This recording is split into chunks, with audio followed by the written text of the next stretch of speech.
I think our audience and our guests are now entering the room, and we can get started.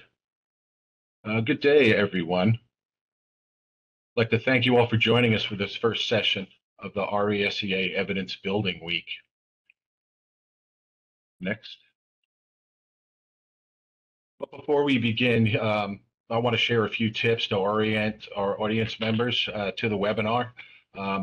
All attendees are muted for the duration of the webinar. And we recommend that you use the chat feature to let us know if you have technical difficulties during the webinar, and Kayla will help us out with those technical difficulties. We also recommend that you use the chat to submit questions for our speakers and panelists at any point during the presentation, and we will try to get to all of those questions as we can. And lastly, note that this webinar is being recorded and will be made available at a later date.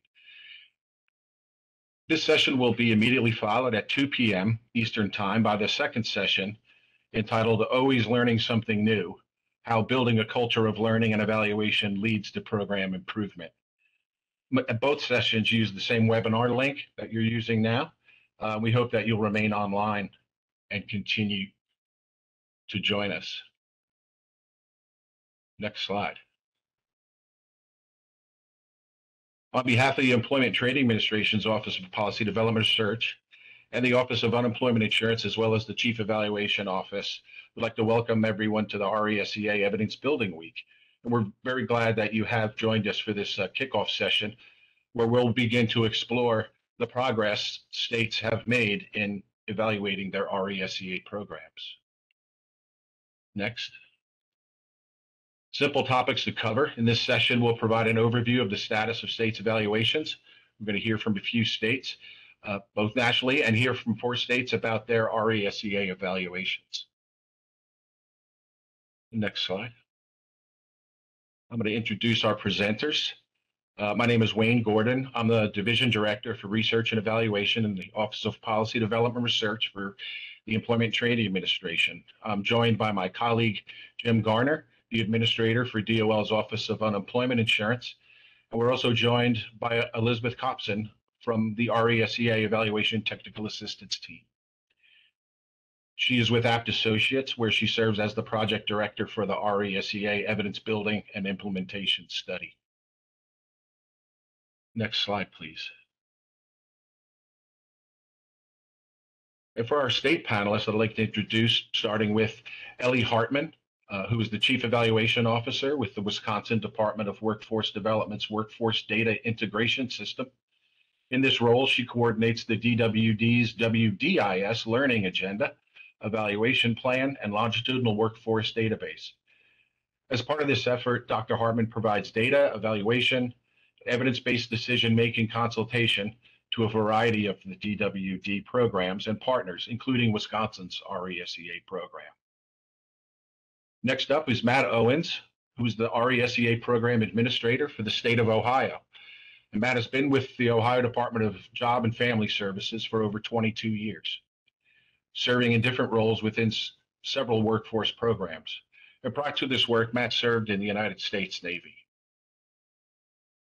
Melissa Johnson serves as the Employment Services Manager of the Customer Engagement Unit within the Division of Employment and Workforce Solutions in the New York State Department of Labor. The Customer Engagement Unit provides training, support, and technical assistance to the staff located in the New York State Career Centers. Melissa oversees the RESEA program, the Career Center Employment Counseling Program, and the Workforce Guide Unit. And finally, Deb Bowden, who serves as the Director of Employment Services Operations within the Connecticut Department of Labor. Deb oversees the RESEA program, the Wagner-Pizer program, the Jobs for Veterans State Grant, and the Work Opportunity Tax Credit program. Deborah's team provides support to staff in the American Job Centers as well. Deb has over 30 years experience within the department, including unemployment insurance, employment services, and risk management. I guess risk management in your spare time, right, Deb? Next slide. Yes. Next slide, please. We anticipated a diverse audience to tune in today, and to measure that, we want to get to know who has joined us. So we encourage you to respond to the poll that you're about to see. Some of the choices on the poll answers are there to the right on the slide that's popping up. Please select the response that best corresponds to your organizational affiliation, if you could.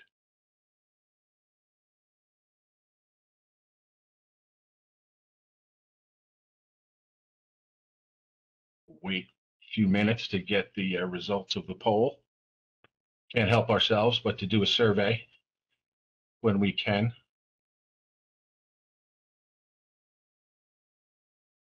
Are we getting responses now, Kayla? They're coming in?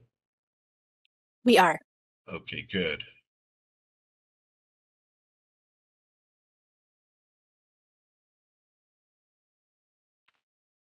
And will you show those results when the poll is complete?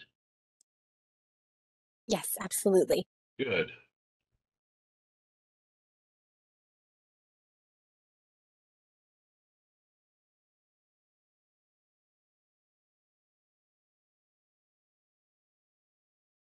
So we've got pretty good representation from state UI or RESEA program staff.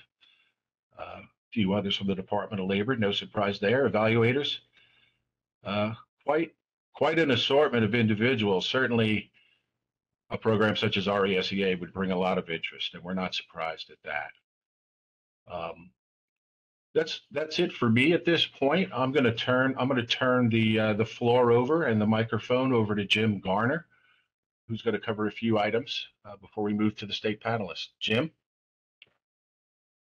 Yeah, hi everyone and welcome. We're excited to have everyone participate in this week's evidence building recognition week. This is an opportunity to share a lot of learning that's been going on and to recognize that many of you have been very busy, engaged in some really thoughtful and meaningful evaluations of the RESEA program. What we hope to do for the remainder of the hour is to share some of that great learning that's been underway from a number of states and do some peer-to-peer learning opportunities. Again, we have a lot of sessions for this week, and we hope you can participate in these and take advantage of this opportunity.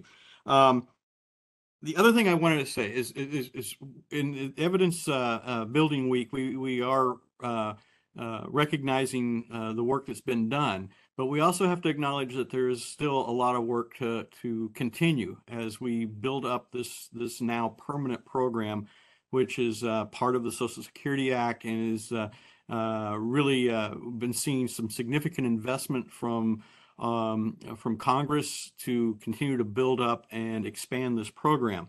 We need this evidence to continue to support this effort. It is an evidence-based program by statute, and the strategies, the interventions, the approaches that states are taking in operating this program need to have a foundation on good evidence. So that's why like I said, we're excited about having these opportunities in these sessions, and we hope that there is some really good learning and sharing of information across states that can happen through this effort. Again, please continue to be thinking of other future types of evaluations that would be helpful in administering and making smart interventions to help claimants of unemployment insurance get back to work in good jobs for the future. The other thing I just want to acknowledge is, as I said, the RESEA program is here to stay. I remember when we first started all of this work, it was a year to year whether we would have grant funds available to do that. Those days are over. This is now a solid program, and we need to just continue to build it up and promote it and have it be a valuable way to help unemployed individuals get connected with the services they need and to get back into good jobs. I do want to thank you for the work that you have done already in this, and thank you for your commitment to continue to learn. I know we have people from all across. I know the primary audience for today is states, but I know there are other folks, as Wayne just did the poll there. We have local workforce participants. We have evaluators. All are welcome in this conversation, and we want to learn from each other. So again, thank you for your efforts so far, and thank you for your continued commitment. And with that, I'm going to pass it on. Great, thank you for those remarks, Jim, and for the introductions, Wayne. As brief context, the legislation that permanently authorized RESEA includes a tiered evidence approach to encourage DOL and states to fund and use evidence-based strategies where they exist, and to conduct evaluations and build evidence in places where needed. The goal is to ensure that each state employs RESEA interventions and service delivery strategies that have been shown through evaluations to improve employment outcomes and reduce benefit duration. Or if evidence does not yet exist, the goal is that the interventions or service delivery strategies are being evaluated to determine their effectiveness. States may use up to 10% of their RESEA grants for evaluations. The evidence on RESEA programs was limited when the legislation was enacted in 2018, which meant that many states were implementing interventions that simultaneously needed to be evaluated. Over the last 5 years, states have been working thoughtfully and diligently to plan and implement evaluations of their RESEA programs. In the upcoming slides, I'll share an update on where states are with their RESEA evaluations, using data from a recent survey we conducted of all 52 states and territories that have RESEA programs in place. We conducted the survey from May through July of this year, and we're sharing preliminary results of responses from 50 states and territories. This is the 4th time we've conducted this survey since 2020. Next slide. We're going to look first at completed evaluations, then at evaluations underway, and lastly at states' future evaluation plans. Shown in the light blue bar, 12 states, so about 1/4 of respondents, reported having completed an evaluation since 2019. 32 states, shown in pink, had not completed an evaluation, but as we'll see in a moment, many states have evaluations underway, which is where many of these states fall. Next. Of the 12 states that reported having completed an evaluation, 8, or about 2/3, conducted impact evaluations using random assignment. Also known as experimental evaluations, this design is the most likely to produce strong evidence of program effectiveness. 6 states reported completing outcome studies, such as analyses of program performance data. One note is that states could select more than one evaluation type for this question. Next. These next 2 slides look at evaluations currently underway. The response options represent stages in the evaluation process that states move through, from planning to implementation to analysis and reporting. Out of 49 states responding to this question, 43, or 88%, currently have an evaluation underway. So that's all but the lowest bar on this chart. 21 states are in the later stages of the evaluation process, with 2 having released an interim report and 19 in the data collection or analysis stage. Another 10 states have an evaluator but have not yet begun data collection or analysis. As we can see from this chart, there's a lot of evaluation activity currently ongoing with states in various phases. Next. Here we can get a sense for the variety of evaluations underway. Again, states could select more than one study type, and we see that indeed states are conducting multiple types of studies at the same time. The majority of states, 84%, are conducting impact evaluations in the top 2 bars. 24 are using an experimental design with random assignment, and 12 are using a quasi-experimental design. 15 states are conducting outcome studies. 10 states have implementation studies underway. And this type of study, which documents program operations, participant experiences, and the context in which the program operates, can be conducted on their own and also in tandem with other studies. Next.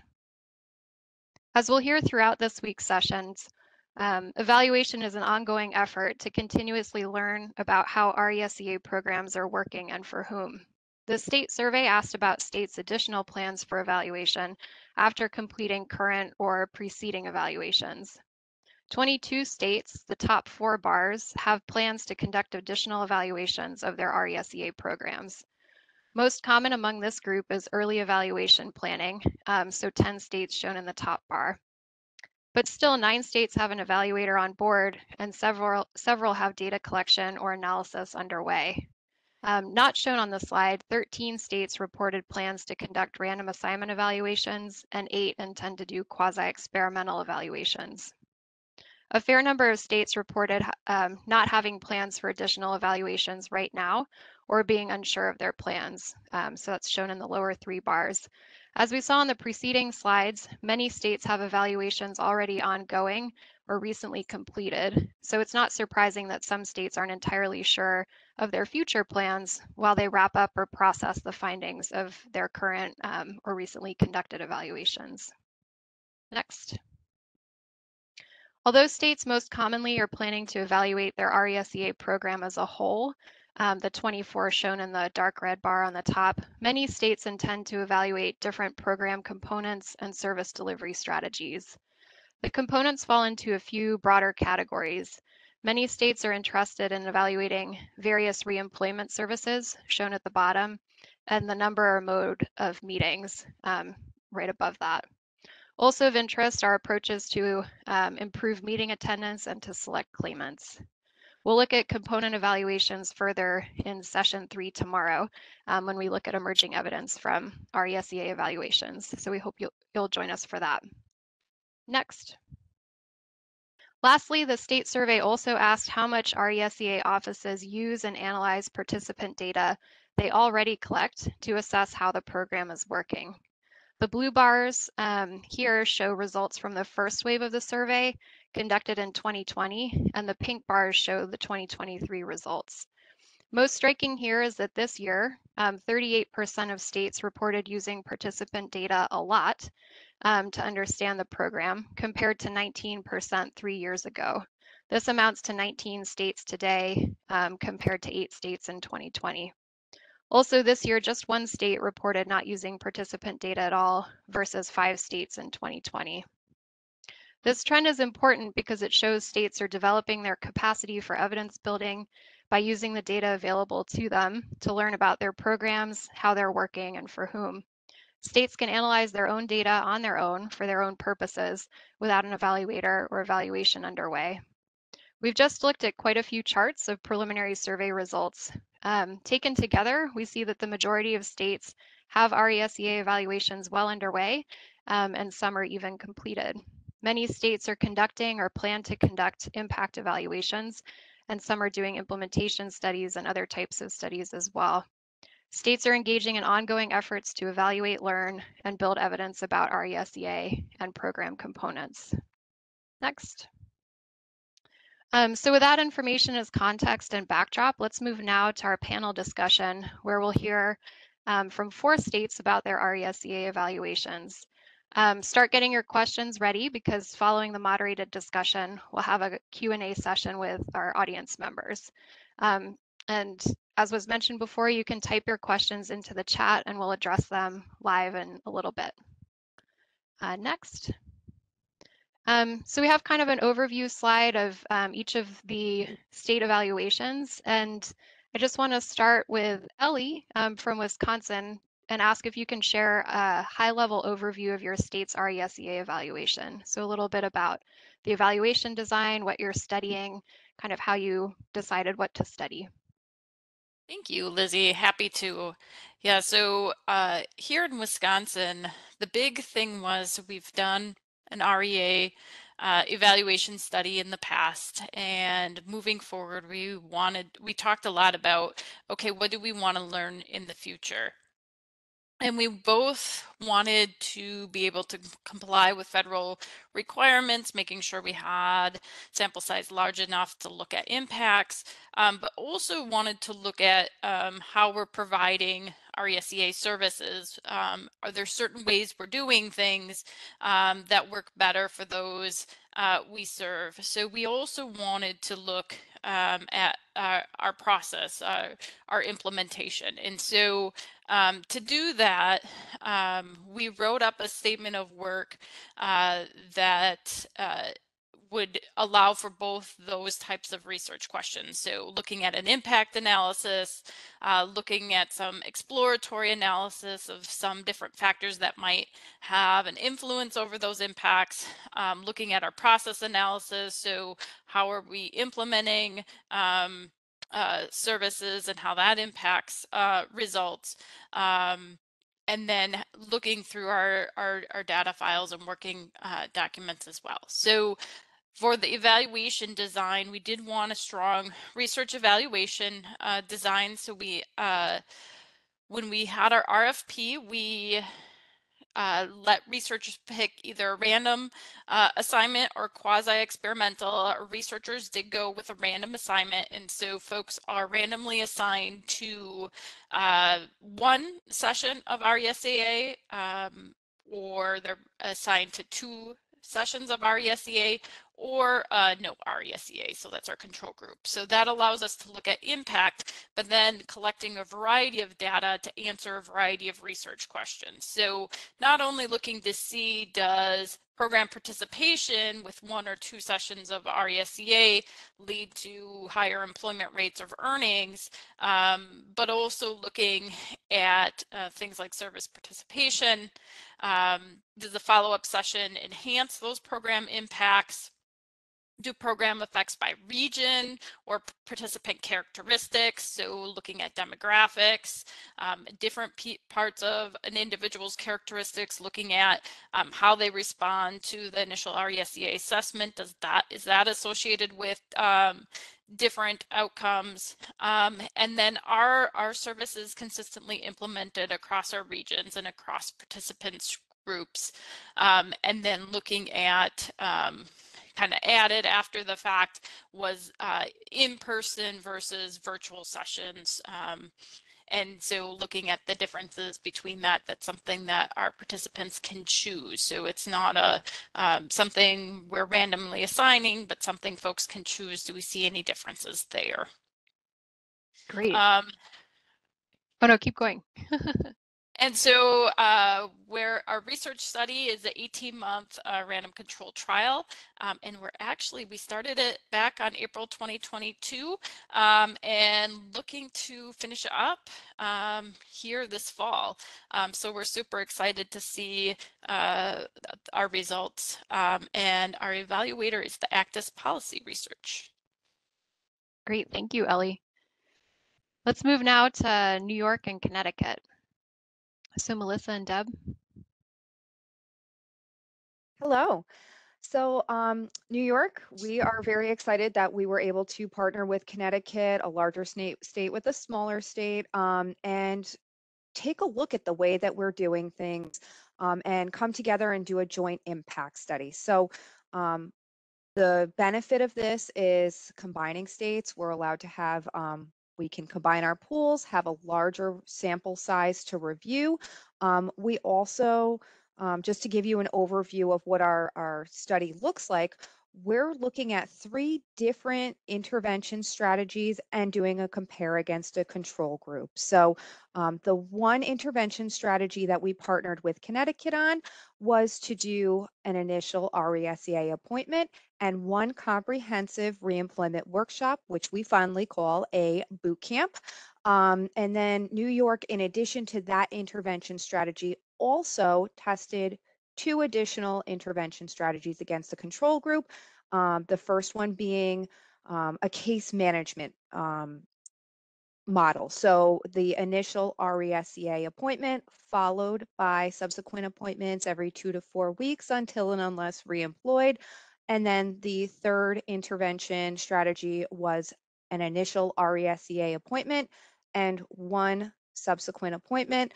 The benefit of this is to take a look at outcomes 2 quarters after program exit and see which customers and which cohorts are doing better, which ones had less time on UI, which ones returned to work faster and had better wages. And having this amount of data to look at is going to be really beneficial. We really treasure our partnership with Connecticut. It's a lot of conversation to come to the table and make sure everybody's on the same page as data points and services. You have to make sure you're providing the same services from state to state if you're measuring them within the same cohort. But it's been like a really amazing partnership, and it gave us the ability to test something that previously we did not have a comprehensive reemployment workshop component. So that's nice that we were able to fold that into our study for here. And I'm going to pass it over to Deb to speak a little bit. Thank you, Melissa. And Melissa's right. The partnership's been a great experience. New York had approached Connecticut about a completely different vendor and a tool that we were using. And when we had them on that call, we were very aware that they had done an REA study in the past. And because Connecticut's a small state, and we didn't have the same volume, we asked if they'd be willing to partner with us. And that's where the partnership came out of. It's very beneficial because we get to also commiserate on the points that cause us stress, and we also get to really share ideas, which we felt was the best part of the partnership. And we have all said this, and we'll say it again: we enjoy working with each other, and we'll continue to do projects together in the future. I can completely see that. With RECE, one of the important parts too was when we were trying to decide on how to do the study, we had to first realize what we had common and what we did differently. And what we decided, and we did, work with Apt Associates on this, was it was okay that we were not going to do everything exactly the same. So on that slide, you'll see to the right, those are the 4 groups. So New York's doing all 4 groups, as Melissa outlined, where Connecticut is doing C and D. Connecticut, one of the things we wanted to really look at was doing this comprehensive workshop called the RECE Boot Camp, which came out of a project we had done years ago for a manufacturing job match.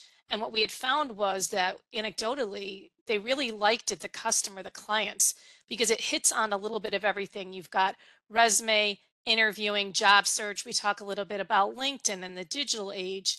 And so all of those components give a little bit of a taste, and it helps the individual figure out really what other services they might need going forward that our American Job Centers offer. So I would just say, as part of the partnership and our overview, New York and Connecticut looked at what we could do together and what we could do separately, so that both states were able to study those pieces that they wanted to study. And also because New York has more capacity than Connecticut. At the time, Connecticut was on an older mainframe system. We didn't have the ability to do things the same way New York does.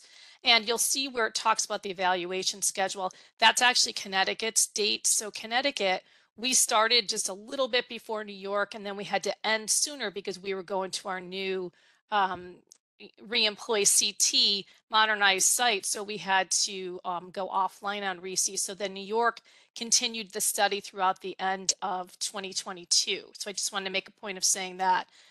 Overall, it's been a great experience, and I'm very happy to announce that yesterday, Connecticut was able to send its first data to New York and to SUNY Rockefeller. So we're going to be very interested to see what preliminary outcomes come from that. Great. Thank you both for that overview. Sounds like between Wisconsin wrapping up random assignment shortly, and then you all reaching a milestone yesterday, there are these kind of nice milestones along the way. So Definitely. All right. And Matt, let's go to the next slide. So Matt, can you give us a high-level overview of your state's evaluation as well? Sure. So Ohio is currently working towards conducting both a implementation study to review our processes and see what activities claimants engage in most and least commonly, as well as what reemployment services that they find helpful.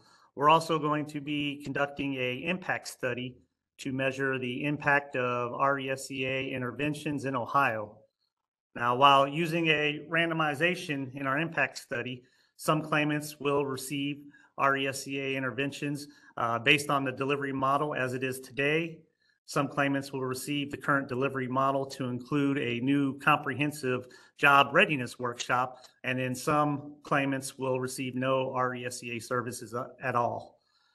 To date, so far, we have partnered with The Ohio State University to be our evaluator throughout this process. And although we have made a lot of decisions in the design phase to date, we are still finalizing some of those details in order to pilot this out in a few select counties in fall of this year in hopes to implement the study statewide in early 2024. Now, at first, it was a bit challenging to decide on what to study, but while conducting research on evaluation studies and listening and learning to what other states have done or are thinking about doing, we really took some time in Ohio to assess our RESEA program to identify potential gaps or areas where we could leverage the time spent with the claimants to really maximize opportunities for success. And one of the areas we identified that was not as consistent was job readiness preparation to help the claimants really understand today's workforce and prepare for the job market. Currently, our AJCs offer a library of great workshops focusing on several job search and readiness related topics that are really a great benefit to the claimants to participate in. However, one area of inconsistency was truly empowering the claimants to understand our post-COVID, multi-diverse, multi-generational, increased virtual workforce. So what we decided to do was create a workshop for claimants to participate in that ties all of these factors together, as well as pulling in some of Department of Labor's Good Jobs Initiative to really help claimants assess or identify what's important to them in a job. What is it that they value in employers, so they can search and connect with those employers that offer what's important to them. And we're really excited to learn about the different outcomes of those claimants that receive the workshops or those that don't, and how it has any impact on the time frame of returning to employment, UI duration, and wages received when employed. Wonderful. Thank you for that overview. And you're early in the process, and you've made a lot of progress in a short amount of time. So that's wonderful. So we have 4 different states here representing 3 different studies, and some really great examples of impact evaluations that are underway and ongoing. So with that, with those overviews as a background, we'll move into some additional questions. So Matt, we wanted to start with you and ask what's been most exciting to you about your evaluation so far? Well, we're really in some exciting times in the RESEA program as a whole, but specifically speaking towards evidence-based evaluation studies, there's 2 points I'd like to cover for Ohio. One is just the excitement to really learn and understand about program evaluation studies. Our RESEA program office team in the state of Ohio is fairly new, so we haven't had an opportunity to participate or conduct these types of evaluation studies. And so we're very excited about that, just learning and understanding about the different types of studies, the design that goes into these studies, randomization, the power needed for studies, and just, figuring out and determining the length of time the study needs to be in Ohio. So that's a lot of exciting times there. And then the second point I like to cover is really just, I guess it kind of piggybacks off the first one, is just being able to evolve Ohio's RESEA program to actually take a step back, look at the program, see what it's potentially missing, and be a part of the designing and implementing that workshop that we spoke about earlier, adding a new component to the RESEA program, and to be able to obtain and collect data, to collect evidence that we're able to actually analyze to see what kind of impact it has. Is adding that new component to the existing delivery model, just seeing what effects it has on the claimants and what kind of difference it makes in their lives. So very excited about all of that. Yeah, great. Melissa and Deb, same question for you, and I was hoping you could talk in particular about your partnership and kind of how that's been exciting and energizing for you. Go ahead, Melissa. Okay. Just, we can't say enough good stuff. It's wonderful to meet with Connecticut. It's wonderful to, try to be on the same page with the services that we're providing and try to map them up from state to state. You talk about like services and making sure you're doing stuff in step, but we actually have a very big Excel spreadsheet that captures all of these data points that are looking at from state to state, and that involves a lot of discussion. It involves having a lot of different interested parties from both states coming around and having conversations together. I'm a program person. We needed our data folks, we needed our research and statistics, and our IT folks. We need a lot of our counsel's office. There are so many parties that in one state have to come together and look at things, and then to include another state and all of their different parties that have to be at the same table.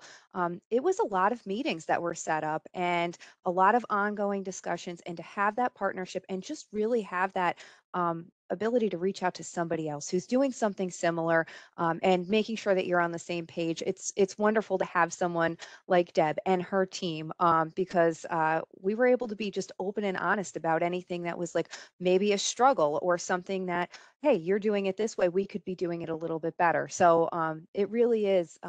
It connects you to a larger thing, and it just it's just been a wonderful thing. I just can't say enough good stuff about partnering in general, but also specifically partnering with Connecticut has been amazing.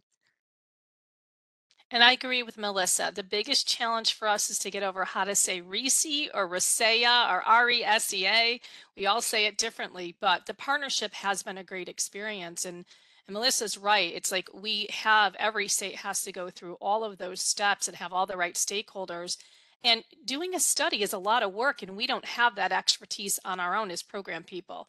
So involving all the stakeholders, but also being able to share that with another state and coming together to try and figure out how to do things, I think was very beneficial. It's been a great partnership. We've enjoyed working with each other, and Connecticut's just as excited to see New York's outcomes because they did two different groups than we did, as we are to see our own. And I think New York would agree. We're very interested. We were coming out of a pandemic. So what does that look like? We were doing virtual. What does that look like? So there's other pieces to it that I think the partnership we really got to talk about, and going forward, what do we look like and what could we maybe do again together? So we would encourage partnerships. Melissa's right, though. There's a lot of components to it. So you want to make sure if you're doing a partnership, you involve your legal, you need an MOU, which we needed, confidentiality agreements. All of those things take a lot of time, and then mapping your data so that you match up with each other. But even with all of that work and being a partnership, I mean, both states agree it's been a great experience, and we can't wait to see what the outcomes are. Great. Yeah, thank you for sharing that. I think a lot of states are thinking about partnerships and how to make that happen. So it's great to have you on today, and hopefully we'll get some questions in the chat for you. Sure. So moving to the next question, sometimes programs change while an evaluation is going on, and sometimes aspects of the evaluation need to be adjusted midstream. Ellie, can you describe some of the changes that Wisconsin's program or evaluation has undergone? Maybe Yeah, talk a bit about what drove the need to make the changes and how you handled them. for sure. So one of the things that happened around winter break this past year is our staffing rates were tight. So we had about 35% going to one RESEA session, 35% to two RESEA sessions, about 30% to the control group. And so previously, right, we have adjusted the number of folks we serve based on our staffing, and we needed to adjust to fit our staffing. We really want to make sure that we're serving the folks well, and that we have sufficient sessions and things like that. And so we talked with our evaluators, and we're able to adjust our groups. So now I believe it's 25%, in the two treatment groups, so that we can meet our staffing levels. We're working on training more folks so we can serve more RESEA participants moving forward, but I suspect this is something that others are running into, just losing staff to other jobs, and it takes time to attract new staff, new talent, and then training staff, right? So being able to keep the staff levels. So we were able to work with our evaluators, and they were able to adjust the random assignment, and then they've been doing some data checks to make sure that that adjustment isn't affecting outcomes. Again, the random assignment continues. So it's not anticipated to, but incorporating that within their research design and evaluation. So that flexibility and adjustment in our continued conversation with our evaluation team on a regular basis, and the data folks here at our end, made that possible, made that adjustment possible. All right. And Melissa and Deb, is there anything you'd like to talk about related to either evaluation changes, kind of mid-evaluation, or program changes? I have a couple. So for New York, we actually changed the profile scores that we serve under the RESEA program approximately like almost exactly halfway into our enrollment process. Prior to doing that, we reached out to ABT and we said, you know, help, this is what we're thinking of doing. Is it going to throw off our study? And I want to say within a day or two, we had an answer that said, it's fine to do that. Any changes that you're making like that, make sure that you're making a note of it, keep date and time. We have emails, paper trails, and let your evaluator know so that it can be written up in the final report. So that was really the change in the profile score. We were serving obviously those most likely to exhaust. We had previously been serving the profile score of 100 down to 40, the highest being most likely to exhaust unemployment. And then we expanded it to include 100 down to 0, still giving preference to those most likely to exhaust. One of the reasons for that is because when you're doing a study and you have a control group, that takes away from the total number of customers that you can serve via RESEA. And being a larger state, we want to serve as many customers as possible. So another change that we made midstream was and it was about 5 months into the 12-month enrollment process, was to add additional multiple subsequent appointments to anyone not participating in the study, because we had offices that were not part of the study groups, but also our study group A, which is the multiple subsequent appointments. For the first 5 months of the enrollment process, we were doing one initial RESEA appointment and then 2 subsequents. 5 months in, we changed that to be additional multiple subsequent appointments until and unless reemployed, so they could get 5 or 6 RESEA appointments. And again, that's a big change. So we again reached out to ABT and said, is this okay? And we had the same answer. We've documented everything. We'll make sure that our evaluator has that. And then, so those were program changes in our RESEA New York State program.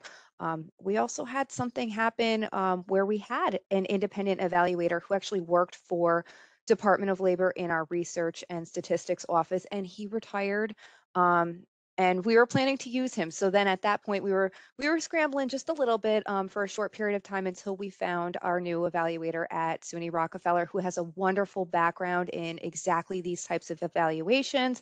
We're super confident in her, but that was another change that happened that was sort of unexpected. And you know, when you're enrolling customers into a large study like that over a long period of time, there are going to be things that happen, but it's really nice to have that ABT support, all of the support that's provided, to be able to reach out to and feel confident that you're not doing something that's really going to throw off your study. So that's what I have to say about New York. Great, thank you. And for those on the phone too, I think Melissa's referring to the evaluation technical assistance that anybody states in their evaluators can email the RESEA helpline at resea@aptosos.com for technical assistance. So great.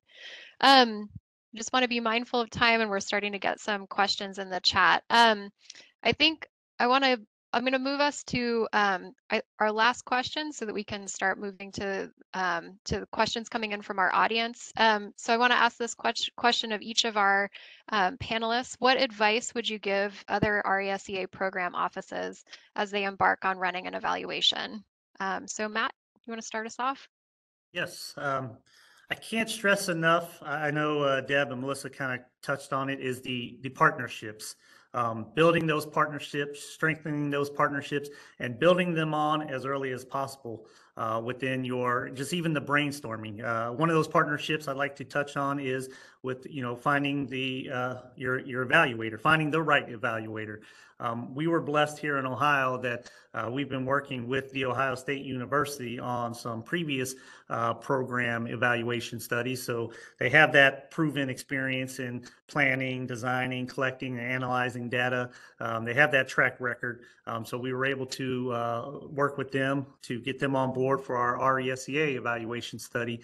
And they have been tremendous with helping our program office in areas that our knowledge or our experience may not be quite up to par, where we're struggling to read through the great resources that are in the evaluation study toolkit to just even understand some definitions. But having the evaluator on board and the right evaluator and having that partnership. Another great partnership I'd like to kind of pinpoint is our stakeholders. In the state of Ohio, RESEA is administered from the state level, but delivered by our local WIOA workforce boards.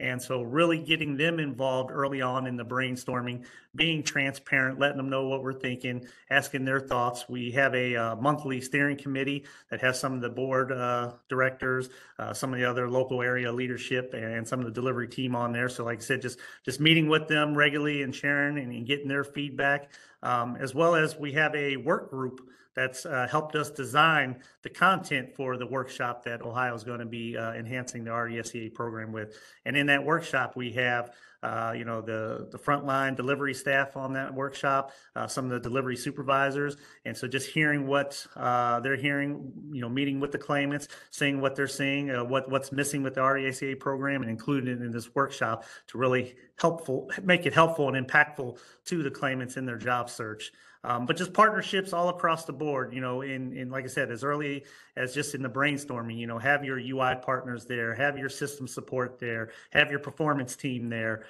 just because, they're going to think of things that you may not, because you may be focusing on one aspect or bigger picture things, and they're going to point out details that have been tremendous with helping Ohio be successful where we are at in our phase of the evaluation study. All right, thank you. Ellie, I was going to ask you next. What advice would you give other RESEA program offices as they start evaluations? Yeah, I think it was really helpful. We utilized the app technical assistance from the get-go, and one of the biggest helpful pieces was writing that statement of work and really clarifying exactly what we wanted from evaluation. That really helped us clarify what we needed for the RFP, and then selecting an evaluator that could fulfill those requests. And as I said from the get-go, that balance between looking at impact and following the evaluation requirements from the feds, but then also getting that process evaluation components. What are we doing that's making, having an effect on that impact was super important to our team, and being able to utilize those tools and resources to figure those out was a really important component. The other piece was at the same time, we had a workforce data quality initiative grant where we built up infrastructure to provide better evaluation and research support, including building our Department of Workforce Development learning agenda, evaluation plan, and the like, and hiring some staff, including myself, which provided a resource of someone who knows evaluation and can help provide that translation from implementation, practice, policy, and research. And that support has been helpful for the team. The last word of caution I think I would give to folks is, whatever you do, don't start implementing random assignment at the same time you're making a big program change. So we happened to time our evaluation at the time when It was far enough past COVID that we were moving to a different service delivery, so in-person and virtual versus doing conversations via phone, RESEA sessions via phone. And so staff were trained on that new process, and then we started random assignment right away. And so they were also trained on collecting data for evaluation and the random assignment process and all that fun stuff. That was a lot at once. We would recommend putting a little break, a little space between major program implementation changes and implementing a new evaluation project. So lesson learned there. All right, thank you. And Melissa and Deb, if you could kind of briefly give us your advice as well. Sure. I agree with everything Matt was saying. Get all the parties together, MOUs early, get those agreements in place, set the expectations. Frequent meetings were just essential for us. And data checks periodically throughout when you're trying to hit a big goal. If you have a team of, data folks that can do a poll for you every so often and kind of just see where you're at, because we got towards, what we thought was going to be the end of our enrollment process, and we still had a little ways to go as far as numbers. So we extended it out a few weeks, but just having that goal in mind and then being able to review against your current stats, it's very helpful. I want to just say, like, a best practice for us, keeping us organized on the New York side, and I think she's been an asset to Connecticut as well, is our project coordinator that we have specific to the RESEA study. She made sure that everything was moving. She was, doing check-ins with people behind the scenes, scheduling meetings, getting documents, just following everything through where it needed to be, and just keeping all of this information in one place. I mean, it's a lot of information to track and a lot of things that you have to make sure are going on at the same time. So to have a person who's actually in charge of that was really beneficial for us. And I Wonderful. agree with Melissa. Margaret was a godsend for both states, really having that person to keep us all on task. And I agree with all the panelists' advice. And I would just say, just be very flexible. Things do change, and you may think you have to keep down a path, but APT has been great about questions. And we've even learned for future studies. For instance, Melissa talked about how changes happened when the unemployment rate was so low and you're splitting groups, and we were doing it 50-50 ratio. That meant we were serving less. And then we learned from APT, and it's something we would take into the future, that we don't have to keep the ratios 1-for-1. So that's something states should realize, that maybe you are going to put 2 people into a group that's getting a treatment and only 1 into a control group. So things like that we're not experts at. APT has been very good at getting back to and really addressing those things. So we would definitely encourage people to reach out to APT and do those one-on-ones and really ask those hard questions to make sure that your program is going to be in line with what you're trying to do. Wonderful. So this was everything everybody shared has been really interesting and wonderful. And the session was called Look How Far We've Come. And you all have done a remarkable job of planning and implementing evaluations in a short period of time, and are very conversant and speak like evaluators. So you've clearly learned a lot along the way as well. I will turn things over to Wayne now, and our panelists can keep their cameras on, and Wayne will field some questions. Thanks, Elizabeth. Yeah, we'd like to open it up now to our audience. Reminder to use the chat feature that's available on WebEx. Questions for the panelists. We also have Demetra Nightingale here from the RESEA Evaluation Technical Assistance Team, as well as myself and other speakers that have been introduced. We have a few questions coming in. I'll read those out for the panelists. If they can't see those, I'll read those out. Please explain the cooperation between UI, WIOA, and Wagner Pfizer in RESEA delivery and evaluation. For example, who delivers services and records the service codes? How was RESEA grant distributed between staff in these 3 or more programs? You could open the floor to our panelists who wanted to jump in. So in Wisconsin, UI has the information of who's eligible, right, for our ESEA, but then services are provided through our Title III, WIOA Title III program, or Wagner-Peiser. And the services are recorded through our case management system through Title III and our other couple of our other WIOA programs. So it's recorded within that case management system. Thank you, Ellie.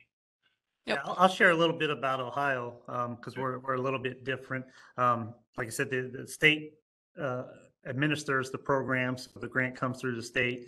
Of course, we need to include our UI partners at the table with the direction that we're going with the program, the policies, the procedures. But our program is actually delivered by our local WIOA partners. So they are the ones that are delivering the services and capturing the services in the state case management system.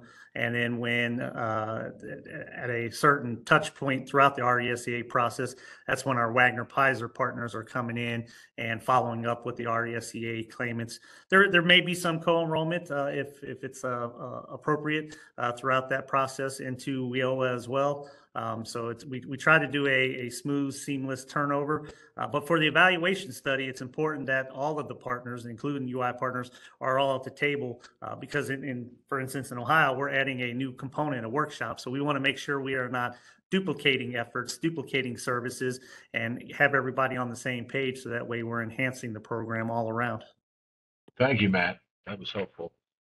I have another question here. It's directed to New York and Connecticut.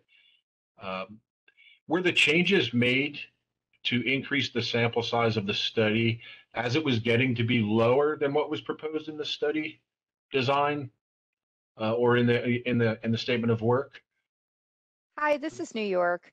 Hi. So the unemployment rate has just been lower than I think what we anticipated it was going to be going into the study. And this takes some planning. So it wasn't like we were basing it on, what's currently happening at the moment, but we were, and it just was lower. So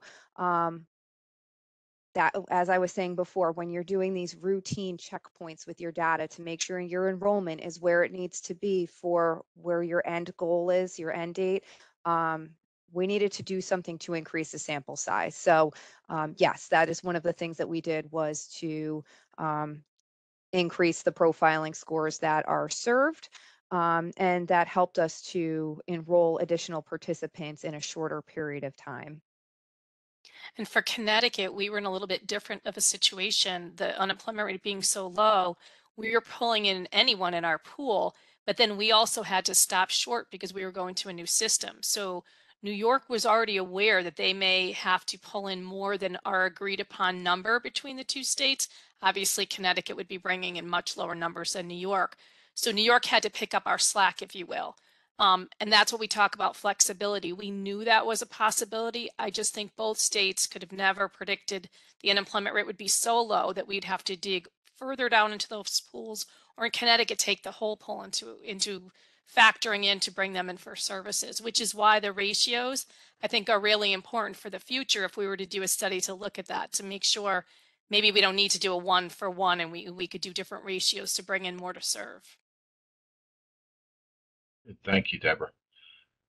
I see we're moving toward the top of the hour, and I know there are other sessions following us. So there are one or two questions that we did receive here, and if those questioners don't mind, we'll reply in an email response. We'll get our state panelists to noodle over a response and get you the best answer. We can move on. We're going to be concluding soon. I want to first thank our panelists from Wisconsin, Ohio, New York, and Connecticut for their time today. It's very valuable to hear this experience.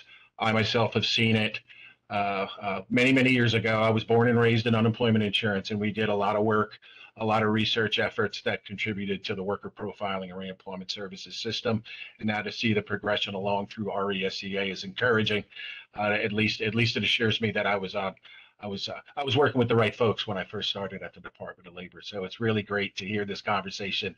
I've heard it before when we've worked with states, and it's real. I really do appreciate how welcome everyone has made researchers feel, and the desire to increase capacity at the state level for doing this kind of activity. You own all the data, and we certainly rely on you to be asking research questions that are important to you and therefore important to the public workforce system as a whole. We're going to move one last poll question, if we could.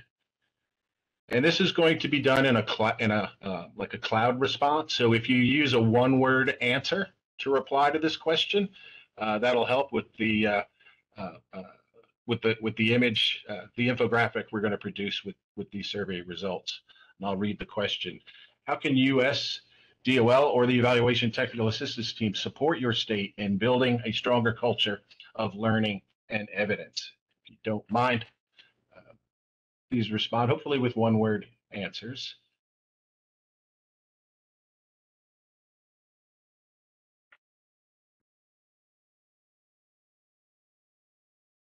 And we'll wait for those responses to come in. I assume we'll get a summary.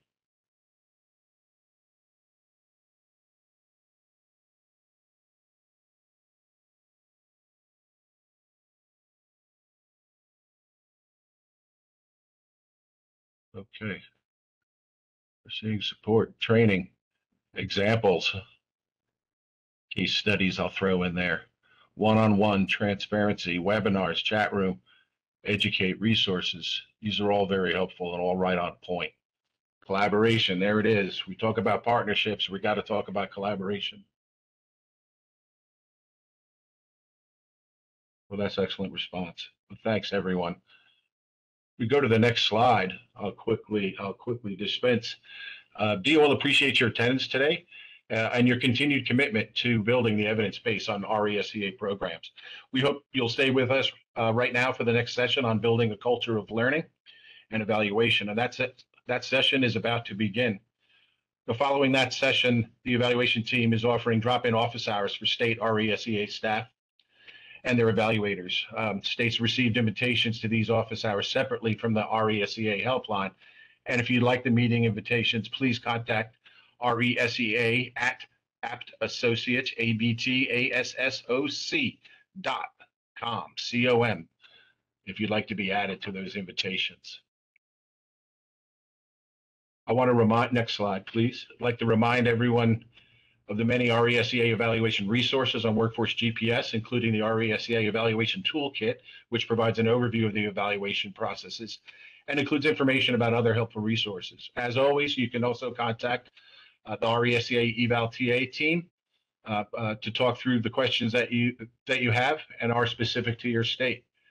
We're excited to work with the states as they continue to plan and implement evaluations of their RESEA programs. And please keep open the lines of communications. We look forward to hearing from you. We want to thank you for your participation today. And thank our panelists one last time, as well as our representatives from Apt Associates. Thank you all and have a pleasant day. Enjoy the next session.